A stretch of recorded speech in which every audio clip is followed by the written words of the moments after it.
Kinshasa na biso, réalité ya banaki, réalité ya banaki, réalité ya banakino.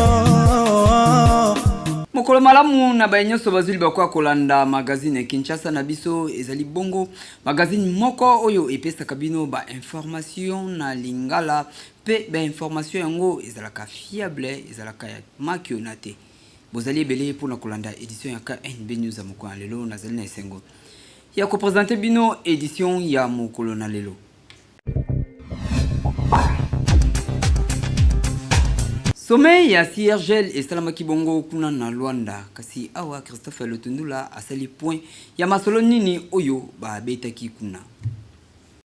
Ezalaki lancé kuna na Luanda e sika nini sommet oyo ya CIRGL ezali ko salema avec impact na idéologie et sika nini président Joao Lorenzo Banda azala médiateur ya ba problème oyo ezali entre République démocratique du Congo na Kigali kasi ezali pona mbala liboso sommet oyo esalema kuna esika nini koluka solution pona problème oyo ya insécurité oyo ezali korenie na Est plus démocratique du Congo solution epesama na Lombango. Vice-premier ministre ministre des Affaires étrangères Christophe Lutundula alobaki boye esika asalaki point ya masolo oyo ebetamaki kuna. Le fait que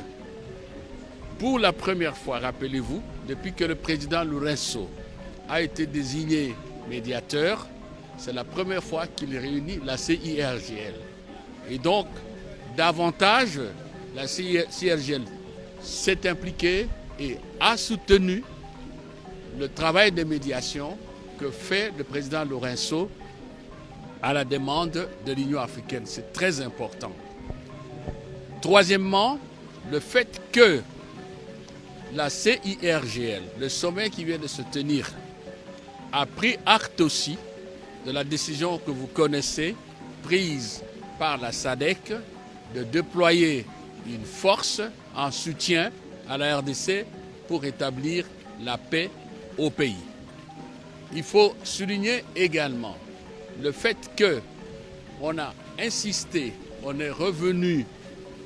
sur l'obligation pour le M23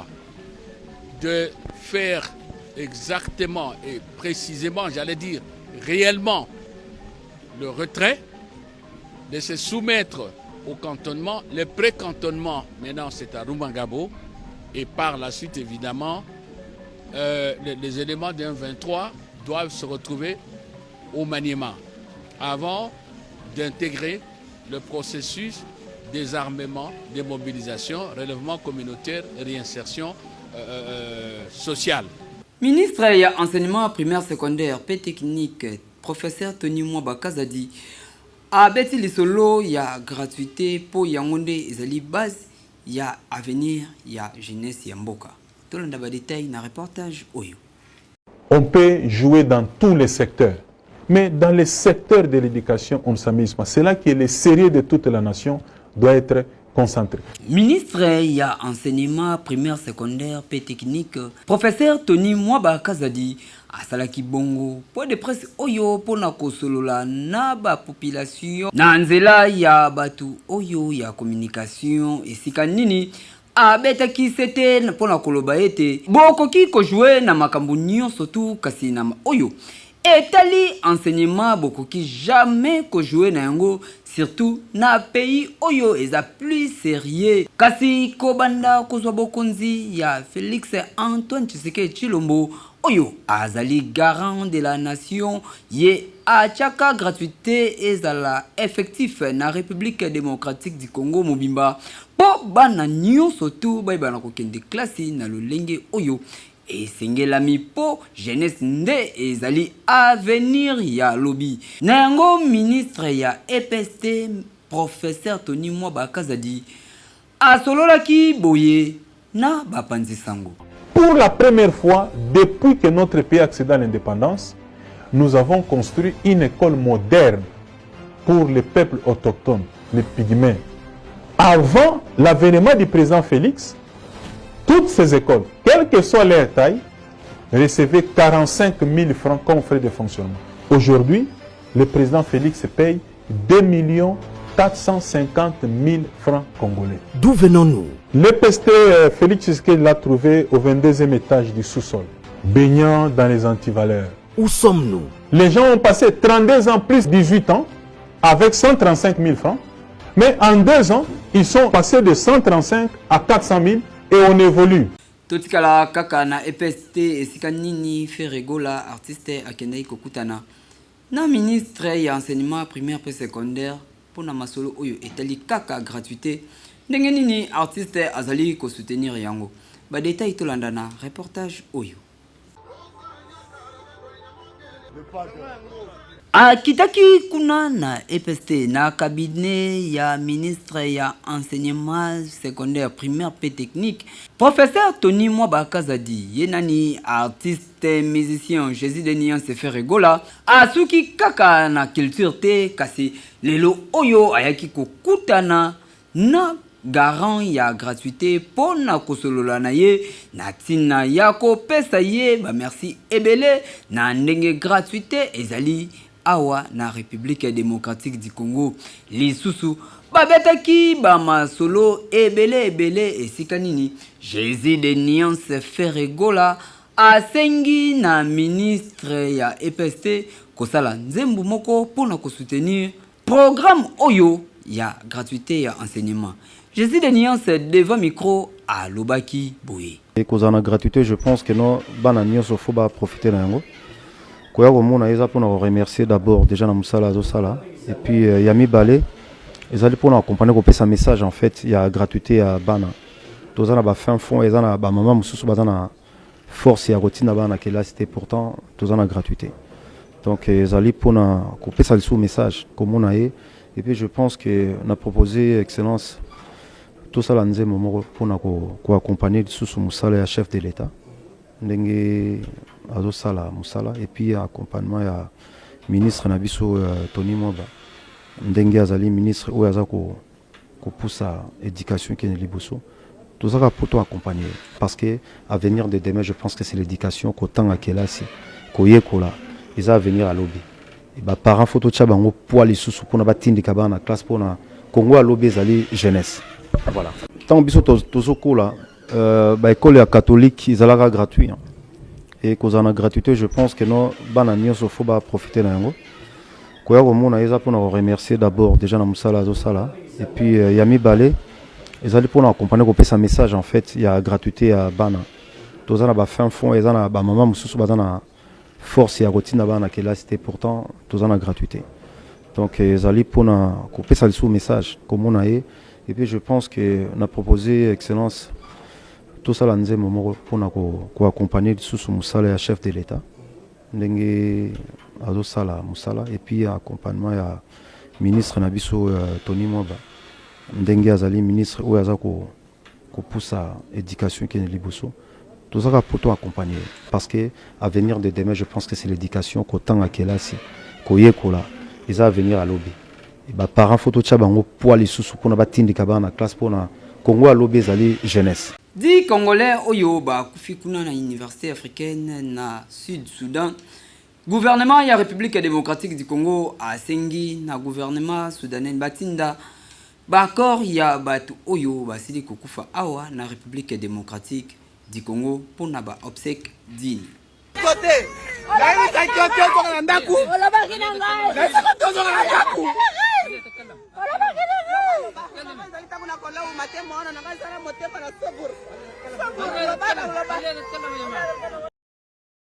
Na bitumba oyo ezali kobundama kuna na Soudan mokolo ya dimanche bombe moko ebetamaki kuna na campus ya Université internationale d'Afrique kuna na Khartoum esika nini ebomaki batu ebele kasi 10 Congolais oyo batangaka kuna pe bayebaki na kokufa kaka boye gratuitement na makambo oyo bayebeli mutu na makolote bango bakendaka kotanga kasi lelo oyo bakutani na liwa po na bitumba oyo ezali kobunda makuna na yango gouvernement ya République démocratique du Congo ayebisi na gouvernement soudanais bayeba na kozwa ba disposition pona kozongisa banzoto ya ba congolais oyo bayebi na kokufa kuna po ba famille na bango esengeli basala matanga pe balela ba congolais oyo na ndenge esengelami po bango bayebi ata likambo te kasi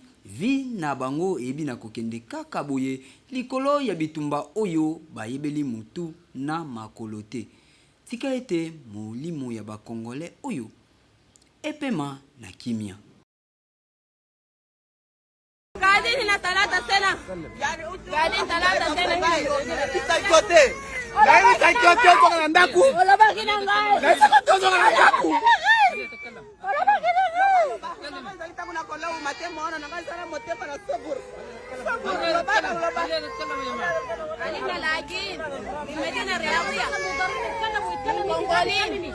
Ikalami. Alina gadini na talata tena. Talata tena de.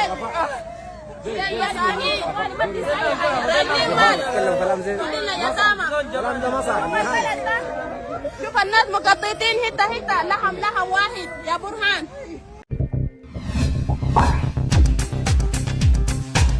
Beltesco azali vraiment musungi ya bana mboka azali ko continuer ko sunga population na ba produit na ye ya kitoko.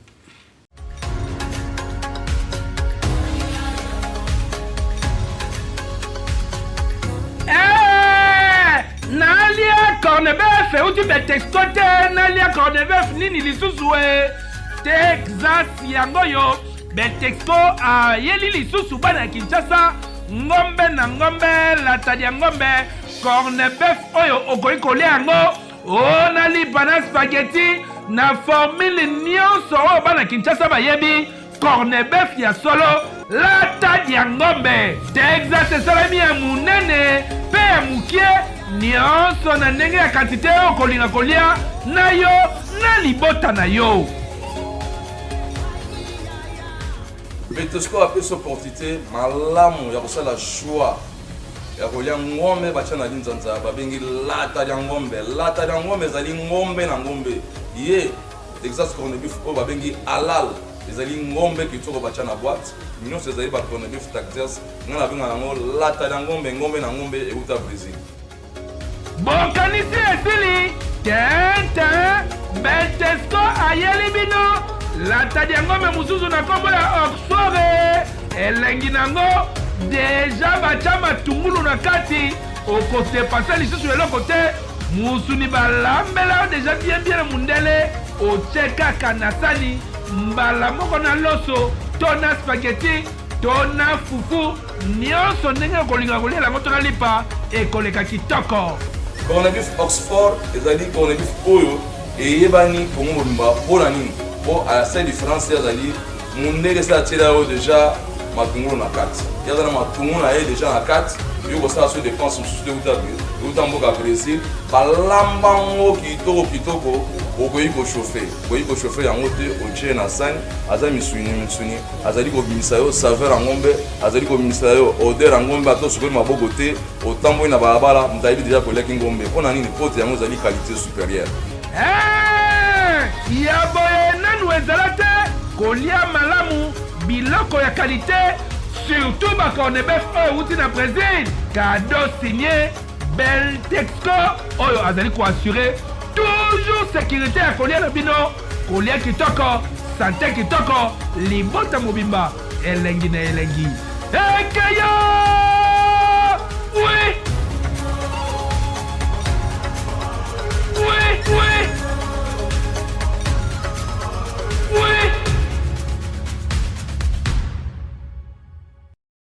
Na susi na ye azalaka na yango ya kosunga population ye nani Dr Jérôme Sokolo na ba membre nyonso ya Asbel. Les amis du Dr Jérôme Sokolo bakabola kibongo ba kisi na cadre ya sensibilisation oyo amesana na kosala na commune ya Limete na quartier Mombele.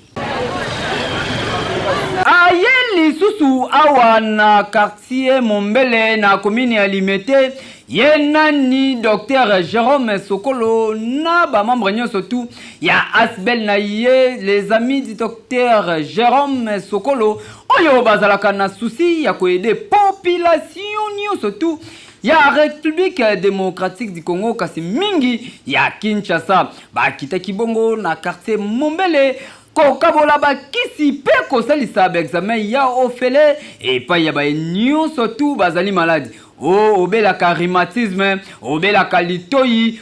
pédiatrie nyonso tout ezali wana awa ezalaki pona kopesa guérison et pa ya population oyo bazali ko souffrir bazali na maladie kasi mambo ya kokende ko se faire soigner ezali te na yango Dr Jérôme Sokolo yemoko akitaki wana pona kosalisa ba examen ya ofele pe kokabola bakisi e pa ya bato nyonso tu oyo bazalaki maladi oyo bazali kobela soki kaka basalisi examen bakangi na maladi bapesi yo bakisi ya ofele makambo oyo tomona yango kaka na Bible e pa ya Joseph Tarimate oyo apesaka tombe na ye pona bakunda Jésus-Christ kasi Dr Jérôme Sokolo azali kokabola ba vie ya ofele e pa ya population totunaki ye moko Dr Jérôme Sokolo ayebisa biso pourquoi asalaka makambo ya boye yoka ndenge Albert Kisete na micro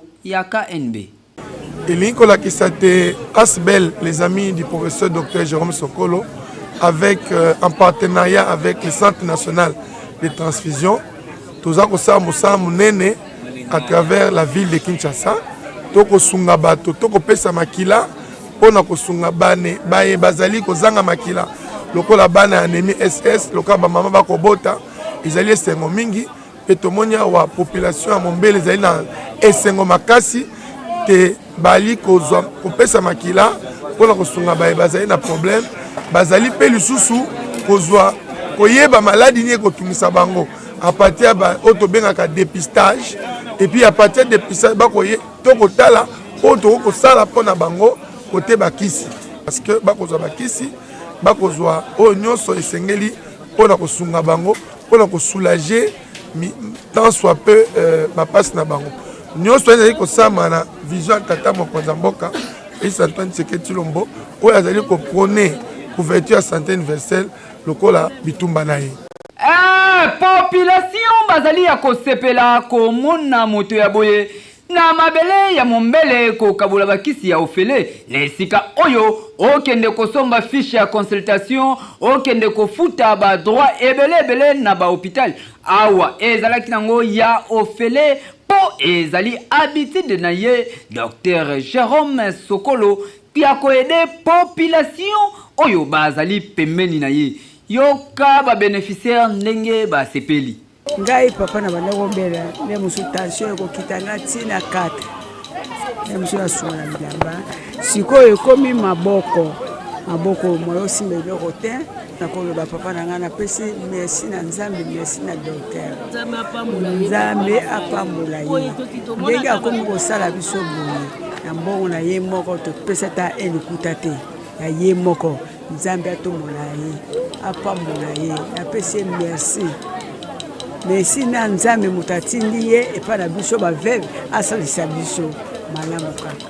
ke bozosunga biso mpona bakisi bape na kombo pesi ngai nzambe mpe apambola bino ozalaki obela nini mama nini mpe etumisaka nga na miso siko bopesi nga bakisi mpe bokompanye biso bopesi nga mpe na kisi ya malaria ya na kumisika nzambe dokter ya nzambe mpenza apambola bango bakoma mpenza mpe na ekeke oyo nzambe alingi bakoma azokabola ofele yango topesi merci na nzambe apambola ye koleka oyo asali epa na biso mpo ngai namonaka te nazomona fu ndenge naza boye makolo monini tui bakisi ofele namela nabika nango na kombo na Yesu. Gouvernement ya République démocratique du Congo mutu ya kotia maboko pe mutu oyo bokoki kotravaye na ye pe bokozalata na perte moko te au détournement au kobomba ekotikalaka kozala te botala ye yo Dr Jérôme Sokolo oyo azali ko accompagner vision ya chef de l'État na programme na ye oyo ezali santé universelle kasi ye azali kosala yango na ba propre moyen na ye. Population ya Moamba potala mutu na bino yeyo pe bakonzi ya République démocratique du Congo. Mutu oyo esengeli accompagner vision ya chef de l'État na lolenge oyo esengelami. Ezali bongo Dr Jérôme Sokolo. Boide ezalaka kozala na motema malamu ya boye. Bazali mingi te. Oui!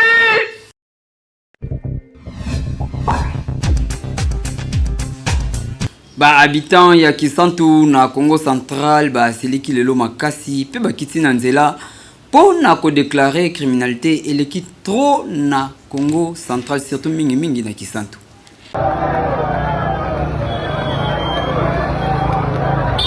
Ba habitant ya Kisantu kuna na Congo central bazali ya kosilika makasi mokolo ya lelo mardi 6 juin 2023 bakitaki bongo na nzela esika nini bazali kotomboka pona insécurité oyo ezali kokoba se kokoba pe ezali kokoma makasi kuna na Kisantu esika nini ba criminel bazali kokotela pe koboma batu kaka boye na misu makasi oyo population a komi mal à l'aise bazali kokoka ko vivre te bazali kovanda na kimia te po insécurité eleki makasi na yango pona ko s'exprimer babimaki bongo na balabala esika nini bazali koyemba pe mandalala bazali kotumba bapine pona kolobaki balembi insécurité oyo ezali kuna na kati ya Kisantu bango bazali na posa ya kimia ko vivre na ba condition oyo ba criminel bazali komemela bango bazali ko sepela na yango te pe basengi na gouvernement ya République démocratique du Congo bozwa solution pona makambo oyo etali kuna na Congo central.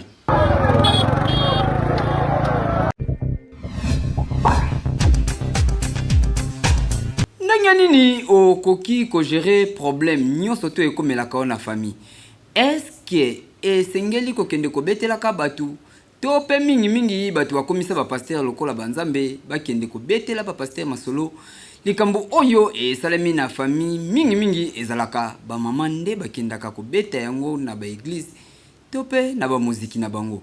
Totunaki bongo na population po biso to mesana ko sola na population. Par répondre, boye na micro ya Jetu Kibala. Basi ebele bayebaka te ndenge nini akoki ko gérer problème ya famille na ye ata problème ya mukie e na kati ya libota entre ye na mobali na ye soit na bana na ye olie moko abomba ou bien ayeba ndenge nini akozwela yango solution kasi ye wana akokende ko betela yango ba voisin na ye mususu kutu akokima mbangu epai ya pasteur na ye ake ko betela yango pasteur na ye kasi abosani pasteur akoki pe ko betela mwasi na ye yango totambolaki pona koyeba eske ezali malamu mwasi ya libala ayebi te ndenge nini akoki ko gérer problème ya famille na ye population ezangaki maloba te na micro ya mwasi okoki kobimisa makambo ata bobeba na mobali no ata bosali soki ndenge nini jamon kosote ntina mosala ya mobali neza mabe po ke kobebisele mosala kuna patron komona aza sérieux te omona bambongo nazopesa soki okoki kosakana nango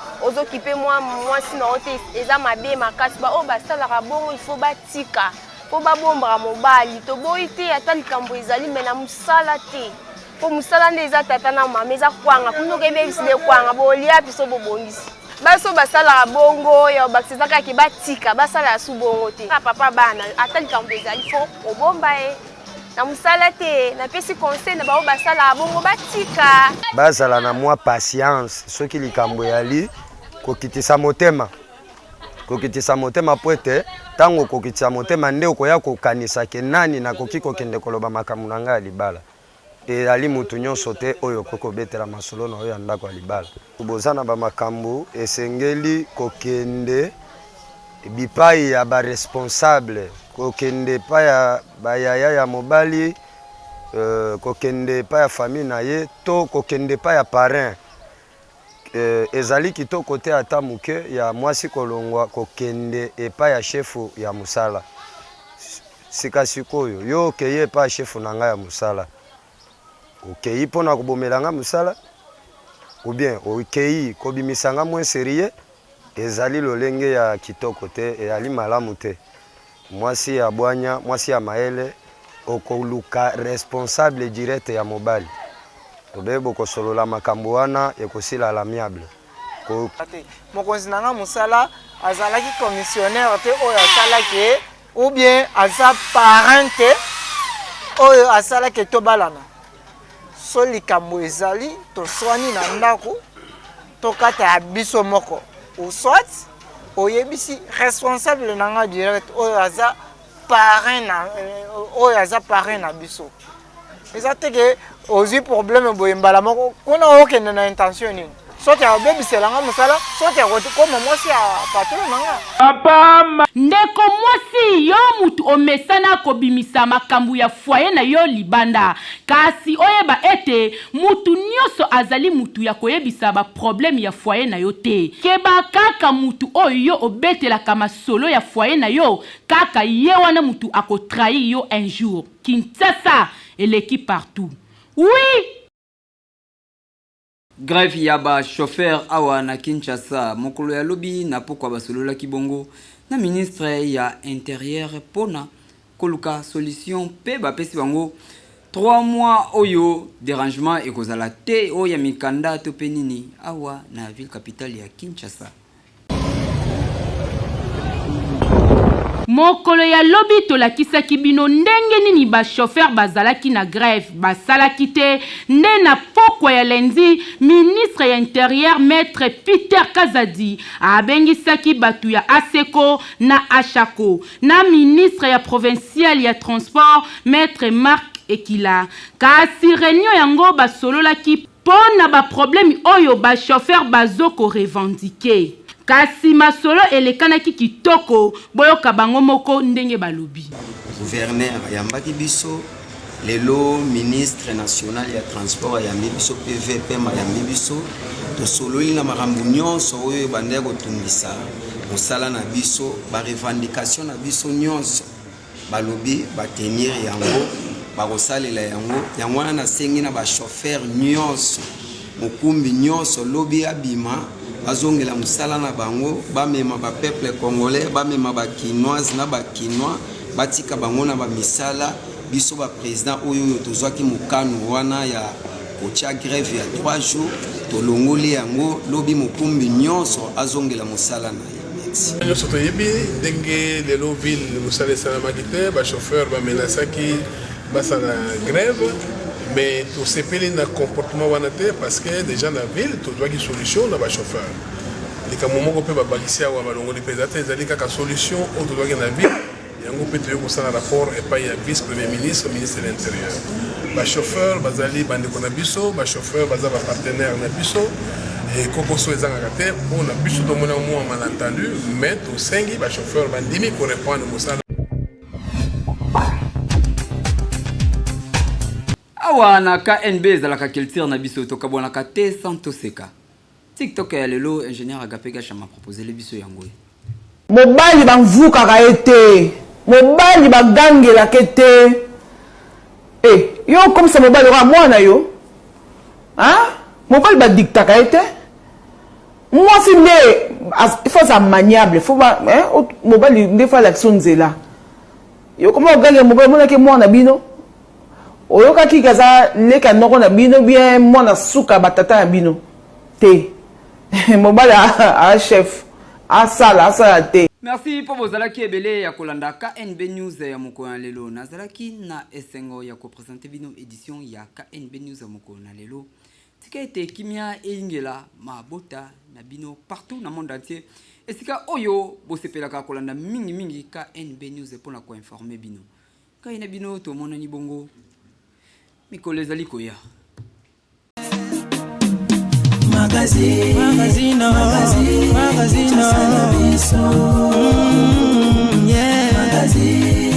Magazine Kinshasa na biso Réalité ya banaki Réalité ya banaki Réalité ya banaki no